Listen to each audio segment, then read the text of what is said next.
Disclaimer: இந்த video பொழுதுபோக்கு அம்சத்திற்கு மட்டுமே எடுக்கப்பட்டது. யாரையும் புண்படுத்தும் நோக்கத்திற்கு அல்ல. Welcome to screen Tamil channel. இன்னைக்கு நாம என்ன பார்க்க போறோம்னா, ஒரு டைரக்டர் ஒரு படத்தை கஷ்டப்பட்டு எடுத்திருப்பாரு. அந்த படம் ரிலீஸுக்கு அப்புறம் அந்த படம் சரியா ஓடாம ஃப்ளாப் ஆயிருக்கும்.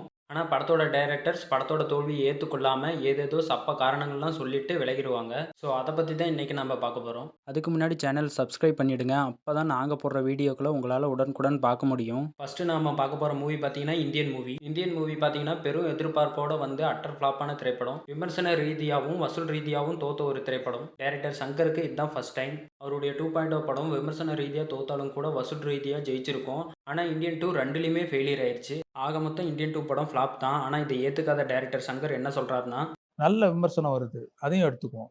கொஞ்சம் விஷமத்தனமாக ஒன்று வருது அப்படின்னும் போது அதை இக்னோர் பண்ணிட்டு போயிடலாம். ஒரு படத்தை குறை சொன்னால் ஏற்றுக்கலாம், ஆனால் வன்மத்தை கக்கனா ஏற்றுக்கவே தேவையில்லை அப்படின்னு அவர் சொல்லியிருக்காரு. ஆக்சுவலாக இவர் சொல்கிறது ரைட்டு தான். ஆனால் இந்த படத்துக்கு விமர்சன ரீதியாக யாரும் வன்மத்தெல்லாம் ஒன்றும் கக்கலை, உண்மையை தான் சொன்னாங்க. இந்த படத்தோட தோல்வியை ஏற்றுக்கிட்டாரா இல்லையாங்கிறத டைரக்டர் சங்கர் தெளிவாகவே சொல்லலை. இந்தியன் 2 மூவி இந்த வருஷத்தோட ஃப்ளாப் தான், அது கன்ஃபார்ம். அவர் நம்பலனாலும் அதுதான் நிஜம். இதில் உள்ள நான் நல்ல விஷயங்களை மட்டும் எடுத்துக்கணும்னு நினைக்கிறேன். கெட்ட விஷயங்களை தவிர்த்துட்டு போயிட்டே இருக்கணும். நீங்கள் ஒரு நடிகராகவோ அல்லது ஒரு இயக்குனராகவோ இருக்கும் பட்சத்தில் விமர்சனத்தை ஏற்றுக்கிட்டால் மட்டும்தான் நீங்கள் ஒரு அடுத்த லெவலுக்கு போக முடியும். விமர்சனத்தை நீங்கள் ஏற்றுக்கலைன்னா ஆடியன்ஸ் உங்கள் படத்தை ஏற்றுக்கவே மாட்டாங்க. நீங்கள் அதே இடத்துல தான் இருப்பீங்க. விமர்சனத்தை ஏற்றுக்கிட்டால் மட்டும்தான் உங்கள் படத்தில் எங்கே மிஸ்டேக் இருக்குன்னு கண்டுபிடிச்சி அடுத்த படத்தில் அது சரி பண்ண முடியும். விமர்சனத்தையே நீங்கள் ஏற்றுக்கலைன்னா கண்டிப்பாக அடுத்த படமும் ஃப்ளாப் தான். ரொம்ப அறிவால நினச்சிக்கிட்டு இருக்காங்க. இல்லை, இப்போ ஒரு விஷயம் நல்லா இருக்குன்னா அது நல்லா இருக்குன்னு சொன்னால் நம்மளை முட்டாள நினச்சிக்குவாங்க. உடனே ஏதோ ஒன்று பேசிட்டு இருக்காங்க. அது என்னமோ உண்மைதான். சில பேர் தன்னை அறிவாளியே காமிக்கிறதுக்கு வசரம் நல்ல படத்தை கூட குறை சொல்லுவாங்க. ஆனால் அதுக்குன்னு உங்கள் படத்தை அந்த லிஸ்ட்டில் சேர்த்தவே கூடாது. உங்கள் படம் கண்டிப்பாக ஃப்ளாப் தான். அதில் எந்த ஒரு டவுட்டுமே வேணாம். இந்த விமர்சனத்தை ஏற்றுக்கிறதும் ஏற்றுக்காதும் உங்களுடைய விருப்பம். நான் சின்ன வயசுலேருந்து பார்த்துட்டு இருந்த டைரக்டர் சங்கரோடைய படம் இப்போ ஃப்ளாப் ஆகிறது என்னை பொறுத்த வரைக்கும் வருத்தமாக தான் இருக்குது. அதை வேற ஞாபகப்படுத்திட்டீங்க. நெஞ்சமெல்லாம் பொண்ணா இருக்கு தம்பி, மறக்க முடியல.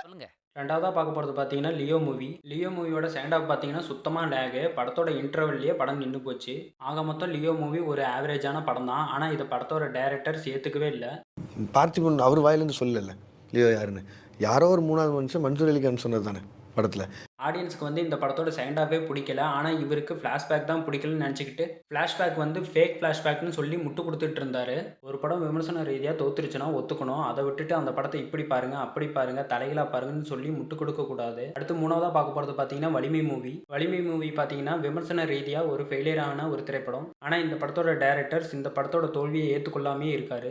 நான் மறுபடியும் சொல்லியிருக்கேன், வலிமை மாதிரி ஒரு படம் எந்த ஹீரோவும் அந்த கேரக்டரை ஒத்துக்க மாட்டாங்க. ஒரு படத்தை நீங்கள் எவ்வளோ கஷ்டப்பட்டு எடுத்தாலும் அந்த படத்துக்காக எவ்வளோ டீட்டெயில் கலெக்ட் பண்ணாலும் அந்த படம் சரியாக வரலன்னா கண்டிப்பாக ஃப்ளாப் தான் ஆகும். நூற்றுக்கணக்கான டீட்டெயில்ஸ் வந்து வலிமைக்குள்ளே இருக்குது. அதை கவனிக்கவோ பேசவோ கூட யாரும் தயாராக இல்லைன்றது தான் என்னோட வருத்தம். ஸோ அந்த படம் ஃப்ளாப் ஆனால் ஏற்றுக்கிட்டு தான் ஆகணும். அதெல்லாம் விட்டுட்டு இந்த படத்துக்காக நாங்கள் எவ்வளோ கஷ்டப்பட்டோம் தெரியுமா, இந்த படத்துக்காக எவ்வளோ நாங்கள் டீட்டெயில் கலெக்ட் பண்ணோம் தெரியுமான்லாம் பேசிகிட்டு இருக்கக்கூடாது. கடைசியாக பார்க்க போகிற மூவி பார்த்தீங்கன்னா லால் சலாம். இந்த படம் பார்த்தீங்கன்னா விமர்சன ரீதியாகவும் வசூல் ரீதியாகவும் தோத்த ஒரு திரைப்படம். ஆனால் இந்த படத்தோட டைரக்டர்ஸ் இந்த படத்தோட தோல்வியை ஏற்றுக்கொள்ளாமல் ஆர்டிஸ்ட்க்கு காணுன்னு சொல்லிட்டு இன்னும் முட்டு கொடுத்துட்டு இருக்காங்க. கிட்டத்தட்ட ஒரு 21 டேஸோட ஷூட்டிங் ஃபுட்டேஜ் வந்து காணாம போச்சு எங்களுக்கு. இதெல்லாம் ஒரு சரியான ரீசனே கிடையாது. ஒரு படம் ஃப்ளாப் ஆனதுக்கப்புறம் இப்படி சொல்லவே கூடாது. கடைசியாக சொல்கிறது இதுதான், ஒரு படம் ஃப்ளாப் ஆனதுக்கப்புறம் அந்த படத்துக்காக முட்டு கொடுக்காதீங்க.